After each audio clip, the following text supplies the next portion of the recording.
안녕하십니까 경매단 여러분, 당대표 박태영입니다. 이번 시간에는 유치권 사례를 보고 한번 수업을 진행해 볼까 하는데요.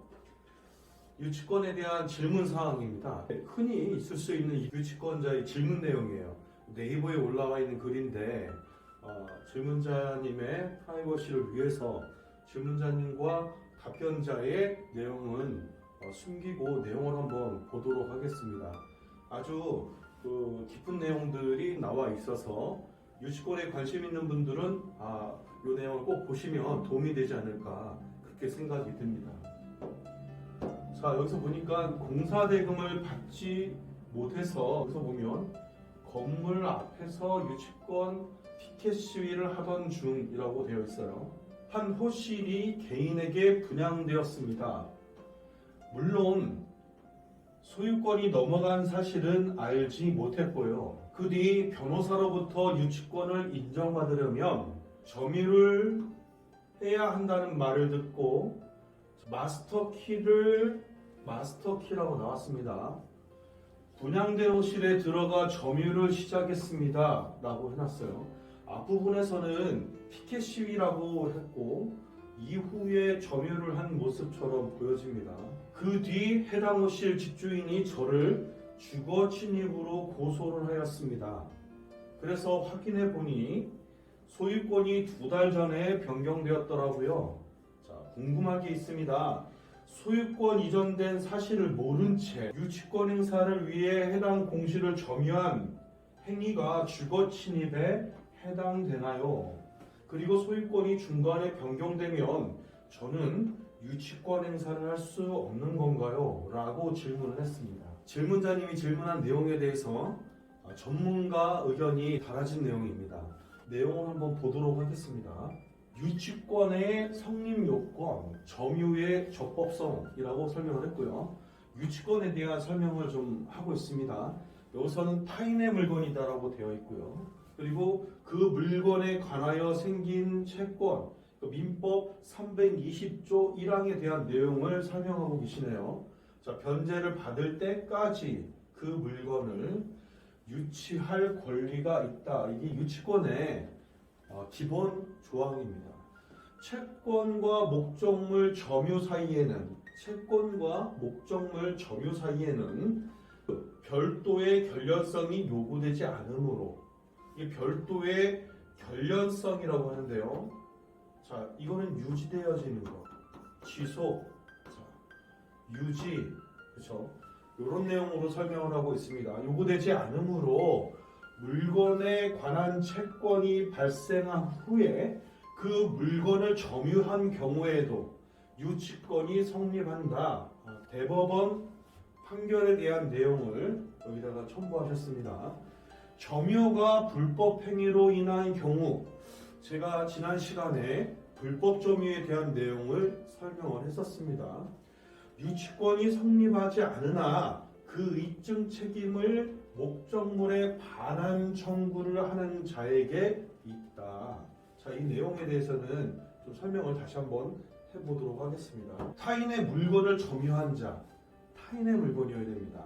내가 공사대금에 대한 유가증권이 타인에게 있어야 돼요. 나의 물건에 내가 공사한 거는 유치권을 주장할 수가 없겠죠? 그리고 임차인이 주장하는 유치권은 필요비, 유익비에 대한 내용이다라고 말씀을 드렸었죠. 자, 타인의 물건을 점유한 자는 그 물건에 관하여 생긴 채권이 변제기에 있는 경우, 자, 돈을 받을 때가 됐어요. 근데 돈을 못 받았어. 그래서 점유를 한 거예요.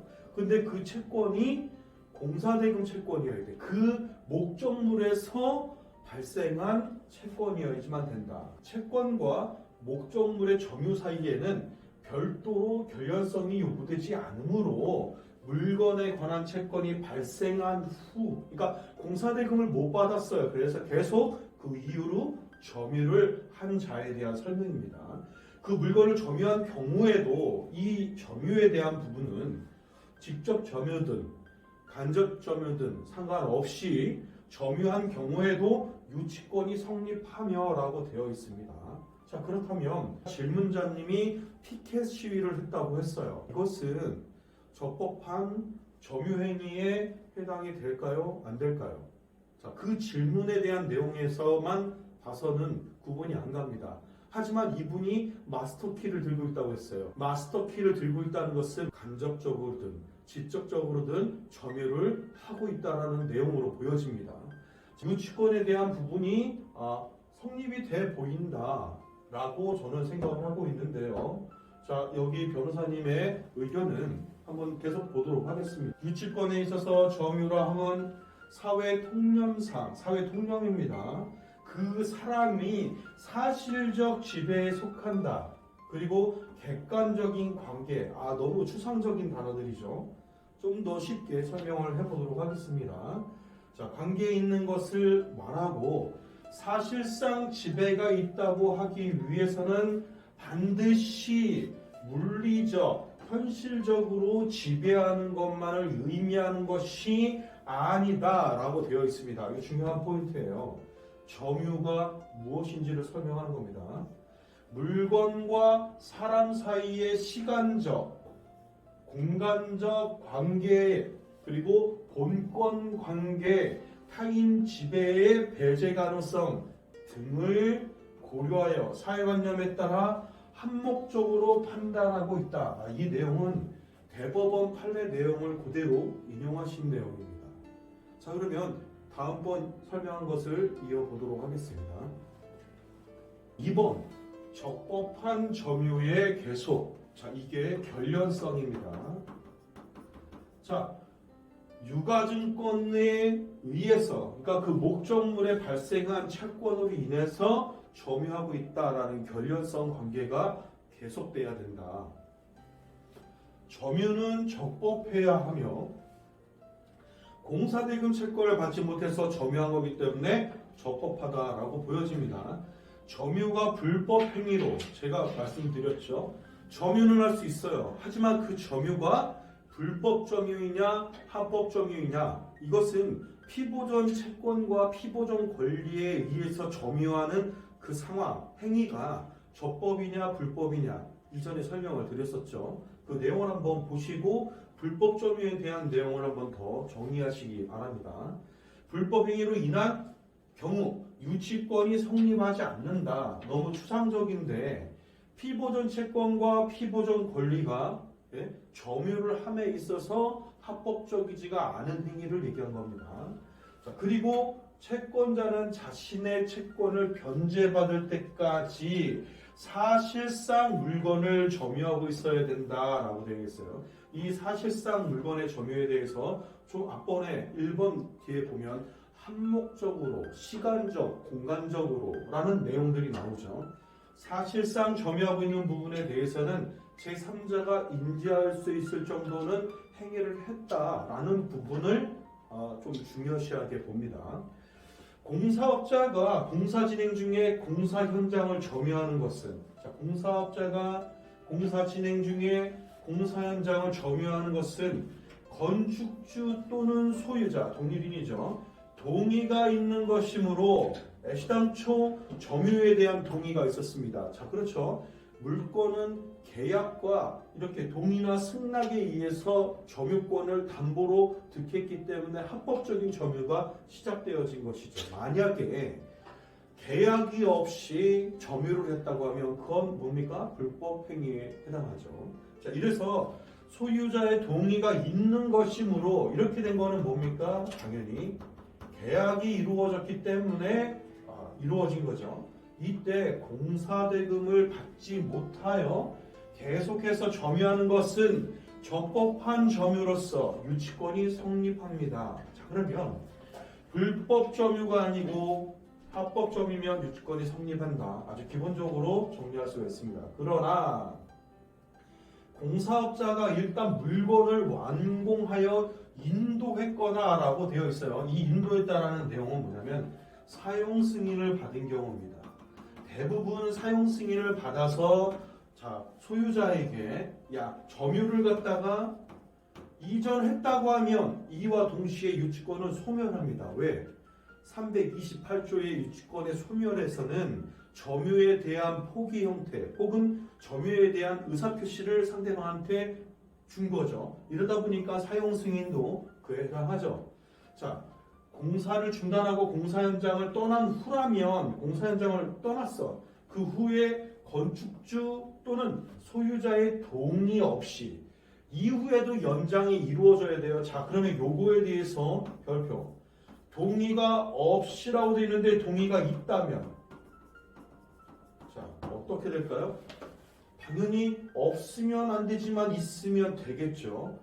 현장에 다시 들어와 강제로 점유 시 불법 점유가 되어 유치권이 성립하지 않는다라고 설명하고 있습니다.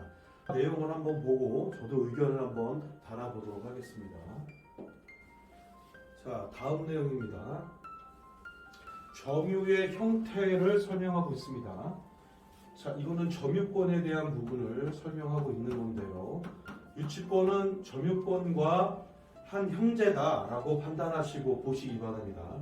한편 해당 공사 목적물을 적절한 수준으로 점유하지 아니하는 경우 역시 유치권은 성립하지 않는다. 이거는 점유를 적절한 수준이라고 표현하고 있는데요. 적어도 제3자가 알 수 있는 수준이다라고 하는 거죠. 이 말은 뭐냐?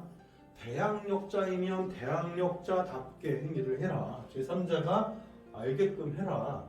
즉 유치권을 행사하기 위해서는 건축주의 점유를 배제하고 건축주가 점유하면 안 되게 되겠죠. 점유가 양도되어진 걸로 보니까 자신이 배타적으로 점유하는 수준으로 내가 임의대로 돈을 못 받았기 때문에 내가 강제해서 점유를 하라는 얘기예요. 그러니까 배타적이라는 단어에는 어떻게든지 점유권을 갖다가 뺏기지 마라. 점유하는 수준으로 그렇게 점유를 해라. 목적물을 점유해야 한다라고 이제 설명을 하시고 있네요. 일반적으로 관리소장 또는 경비원을 상주시키거나 해당 건물을 자물쇠 및 시건장치 및 울타리 등으로 완전히 봉쇄하는 수준의 점유는 유치권을 성립시킬 수 있다. 이것은 뭡니까? 간접적으로 내가 점유하기 위해서 제3자 혹은 직접 점유해야 될 경비원과 시간장치를 통하거나 울타리에 저인망 같은 것들을 해서 완전하게 점유하고 있다는 것을 타인으로 하여금 알게끔 해라.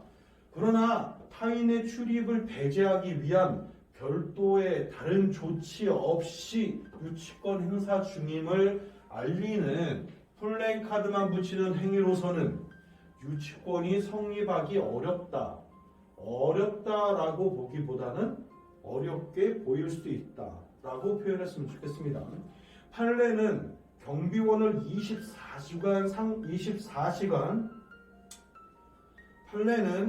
경비원을 24시간 상주시키지 않았으나 낮에는 현장에 있다가 밤에는 자물쇠로 잠그고 퇴근하는 등의 방법으로 점유 침탈을 배제하였다면 유치권이 성립했다고 본 경우가 있는 반면에 자물쇠를 잠가두고 있었지만 주변 토지를 통해서 건물에 출입하는데 아무런 문제가 없었던 경우에는 유치권이 성립하지 아니하였다고 본 경우가 있다. 요 말도 판례에 대한 내용을 설명한 겁니다. 요 내용은 무슨 말이냐면 온전한 점유권을 취득하지 않은 상태에서 자물쇠로만 오직 점유의 공간에 대한 부분만 있었다고 하면 온전하지 않은 점유권이지 않았는가라고 보여지지만 점유권에 대한 부분을 실제로 행사했다고 하면 재판상에서는 따져봐야 되는 부분인데 따져봐야 되는 부분들입니다. 이것들은 결론이 나서 나온 내용의 글들이에요. 하지만 과정이 매우 중요합니다. 점유권을 다투는 그 과정에 따라서 판례가 바뀔 수 있습니다. 자, 그러면 계속해서 설명을 이어가도록 하겠습니다.